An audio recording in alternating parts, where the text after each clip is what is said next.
Israel Allen back with you, Coach's Corner here, where we're talking about training clients. Okay, so let's jump right in. So when you think about training clients, we're really taking the ingredients versus the recipe, right? So you have different exercises you can do, and every client's going to want something a little different, but you got to figure out what they like, right? So you're taking all of these ingredients, right? The stretches, the core, the strengthening exercises, the cardio, all of these things are ingredients. And done separately, it's a little segmented, right? It just doesn't connect. It doesn't taste as good. But when you bring it all together and you make it personalized for the individual, right? That's really when the recipe is created and we're going to dish up something that tastes really good. So things to consider. So obviously, again, this is their session, not your session. So things that they like to do, things that are most fun and enjoyable for them. If you're not sure, ask, right? This would be one of the things that we could do via our Kaizen 6. And then we also need to know the goal, right? So it's not just there to have fun. It needs to be goal centered. There needs to be an end in mind. And everything that we do as far as the sets, the reps, the tempo, the volume, all of those things, collectively should work towards the goal, right? In a fun way that's really exciting and motivating for the client. We should be able to capture that info from our PDQ, right? So if you're using the tools, these things are organically going to come out of this. What's at your disposal, right? So right now we're sitting in the summer months, and for some of you that may be 75. Us in Texas, in summer months it's 105, right, or higher, and so sometimes it gets really hot. So you have to be careful about, when you're going to train, morning versus afternoon, if you're doing outside training. Um, and a lot of these things, if you're inside the gym, you can think about, okay, what do I have at my disposal, right? Am I doing one-on-one? Am I doing group? Do I have enough of the equipment that I need? Is it going to be super crowded if it's evening time? What do I have at my disposal?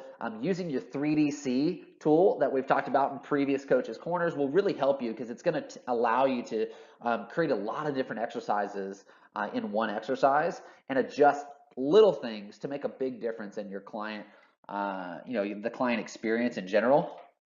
What do they like outside of the gym, right? So thinking about, okay, this 1 hour, right, of time with you, but they got 68 hours in the week, and the 1 hour with you is really geared to enhancing the other 23 hours of the day. What do they like to do? They like to watch movies? Do they like to play with their kids? Do they like to go on bike rides? Do they like to do yoga? Do they like to, do they have a hobby? Are they, I don't know, you name it, like go play with their dog, right? Playing through, I mean, whatever they like, find some creative ways to layer in those things into their program design, thus making it really individualized, really personalized for the human being that you're in front of, and not just generic and, hey, you've got a weight loss goal, so we need to do A, B, and C, right? That's boring. That's not exciting. Nobody's showing up for that 6 months down the line, right? You got to make it personal. You got to enhance the quality of the experience. And last, we got to have fun, right? Like every session has to be something that we're seeing sweat, smiles, and sound. We used to call that the 3 S's, right? So we've got to be having fun, and we got to put the fun in functional. And you got to ask a lot of questions, right? Like scale of 1 to 10, the last exercise, how difficult was it? 1 being not very difficult, 10 being, you're about to see Jesus, right? So it's like, holy cow. Or a scale of 1 to 10 on enjoyment, right? Hey, that last exercise, if you had to rank it, where would you rank it? And then tweak a couple of things and figure out what they like best. But you're only going to know that by getting feedback and being intentional about that. And the great trainers candidly do that anyway because they're constantly trying to deliver the very best experience. And last piece is here is take notes. Right? Take notes. You would never show up to a doctor that just showed up, no clipboard, ask a bunch of questions and be like, yeah, I got it. Right? No, he's probably taking copious notes and listening, hopefully, to your reply when he asks, hey, where does it hurt? Or, what's going on here? Or, hey, how long has this, been going on? And so true professionals always take notes, and then they use those notes, right, to build upon the next program designs, right? So one of the tools that we use to really create the recipe as opposed to a bunch of little ingredients, right? We put all those ingredients together as our program design template, right? So if you look at the very top, the top left, obviously you've got a spot for the name, trainer, and then your goal, style, and level, which you should have from your PDQ, right? Questions that you ask, and just understanding your client and where they're at. If you look below that, where we talk about tissue enhancement, we're talking about SMR, which is self-myofascial release. Typically, the tightest areas are going to be calves, quads, lats. Some of that is just they're constantly under duress. We sit too long, and then those muscles actually compensate a lot for other postural muscles and muscles that are just constantly taking a beating, or constantly in flexion in a shortened state. And so those are areas that are typically going to be tight in most people, and they cross multiple joints, and so that's also going to be a factor where you get a little bit more bang for your buck. So again, calves, lats, quads. Again, you could substitute chest for lats or hamstrings. I mean, whatever. You got to know your client, right? Depending on their posture and those things. But 2 to 3 should do here, and then usually maybe 2 sets of 30-second holds. You can reference trigger point. Trigger point's kind of the go-to, or you can also reference Soma. Soma has some really good stuff on just techniques of self-osteofascial enhancement. If you really want to geek out on it, right, and take it to the next level. Stretching, obviously, you're going to have different types of stretching, right? Beginners are going to usually start with static, which is going to be anywhere between 2 to 3 sets and a 20 to 60-second hold. If they're older populations, they usually need to hold a little longer, just because there's not enough water, not enough elasticity, and so it just takes a little longer to get that engine revved up, right? And then as far as types of flexibility, so obviously we have static, we have active, we have dynamic, we have neurodynamic. You can catch a lot of those different types of flexibility in our CPT course, where we go through different types of modalities, whether it be foam roll and stretching if you haven't, and you just want to add to your arsenal. If you move to the right side, here's where we talk about mobilizers. Mobilizers is really just a way of manipulating joint movements in very small, small movement patterns, not big movement patterns and stable surfaces. So just think of it as small movement manipulations that really loosen up the joints and allow us to kind of free up areas to move better in general. Balance is essential for everybody, and so you want to incorporate a little bit of balance. Most balance is usually going to activate core as well and proprioception, so that's pretty important for life. And so we'll always try to squeeze that in a little bit. And then you'll see a spot here for games. Games are going to be anything from competitive games, right? You've got to run there and back by a certain amount of time. You can add some fun things as far as juggling the ball or playing catch as you do it. I mean, there's a lot of different things you can do. You can also do partner-based exercises there, where you can find out more of those exercises in some of our live courses. We teach a lot of that in games, and then there's a couple of segments in our CPT. But again, you're trying to get the person loosened up, moving in different planes of motion, really excited for the workout, right? Both physically and mentally. The next thing below that, you're going to see core and racks. RAC stands for reactive agility, quickness, and speed.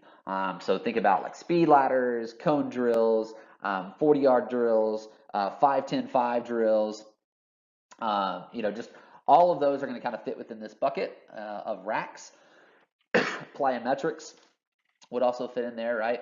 And then we think of core. Core can be anything from sit-ups, crunches, to planks, to power med ball rotations. But again, that's what's going to fit in that bucket. If you want to add a little extra cardio in here, you've got a space for that. And then obviously your RPE is your rating of perceived exertion. That's usually going to be a difficulty level of either 1 to 10, 1 to 5, or 1 to 20. So again, whatever your preference is, just stay consistent with that. So that you're not confusing yourself if you put a 7, and sometimes you do 1 to 10, sometimes you do 1 to 20, and so you're not exactly sure what their intensity was on cardio, so we just got to keep our ducks in the row there. So if we move down, now this is our meat and potatoes. We typically think of working out, right? Little iron barbell temple, right? This is kind of what we're thinking of, right? We're thinking of our pushes, our pulls, our presses, our squats, our rotational movements. And so here you're going to usually choose exercises that are going to move in different planes of motion, are going to integrate multiple joints, multiple muscles, burn multiple calories, because most of your clients have weight loss goals. But again, it's got to be very specific to their needs. It's got to be specific to their goal, their level of ability, their style and movement preference, all of those things you're factoring in. And then again, your acute variables need to line up with what their goal is, right? So again, we're not going to be doing 5 to 6 reps if their goal is weight loss primarily, right? We would typically want more time under tension. We would typically want more, repetitions, right? Lighter load on that for more of an endurance, or a weight loss goal. Right. So again, just factor those things in. Don't overcomplicate it. Don't overscience it. But again, make sure that it's individualized for the person. At the very bottom, you're going to see, again, cardio. This is going to be like your ESD, right? Your energy system development, where if they're training for a 5K or they're just trying to build their aerobic capacity, then you're gonna add some recovery, right? Kind of flush out some of those toxins, add in some of the oxygen, help with that excess post-oxygen consumption, that EPOC, that afterburn effect there. So there's a lot of things you can do with cardiovascular post or during workout. You can find out a little bit about that, like if you want to geek out on that, in our exercise and stress management. So our ESM is going to have a lot of tools and tactics to really optimize the post-workout recovery. Because when we're working out, remember, we're making our body weaker. It's after workout that we actually make our body stronger and rebuild and recover and repair and all those things. And so there's some things that we can do intra-session, as well as inter-session, right? So intra-session, within the session, inter-session, in between each of the sessions, there's some things that we can do to really rebuild that. But again, these things can be layered in into your program design template. Tissue recovery is going to be, again, your self-myofascial, if you've got a power plate, doing something like that. And then client notes. This is where the rubber meets the road. This is how clients really build buy-in, and how you really build your credibility as a professional, is by taking really good notes and asking really good questions. So this is your opportunity to really shine on that. Get good at remembering birthdays, anniversaries, kids' ages and names, hobbies, and words that we would call buzzwords that really resonate with that person. So if they say, I want to tone up, don't say, oh, so you really want to lower body fat and increase body, muscle mass, right? No, say, okay, we're going to get you that tone, right? I know you want to tone, right? Hey, this is going to get you tone is all get out, tone, right? I mean, whatever, right? But you're using their words, not obnoxiously, but in a way that's really going to jive with things that matter most to them. So hope that all makes sense. Again, remember, it's all about them, not about you. So we want to focus on training the human being, right? Not just the human body, right? We want to consider Bob, Sally, or Joe that's in front of us, and all of the things that make them them, all of the things that make their life, and then build our workout within those things. All right, so hopefully use that PDT to your ability, create world's best recipe, and let us know. Let us know what's working. Let us know what you might like to see in regards to program design and really making the world's best recipe. So Israel Allen, I'll catch you next time on Coach's Corner.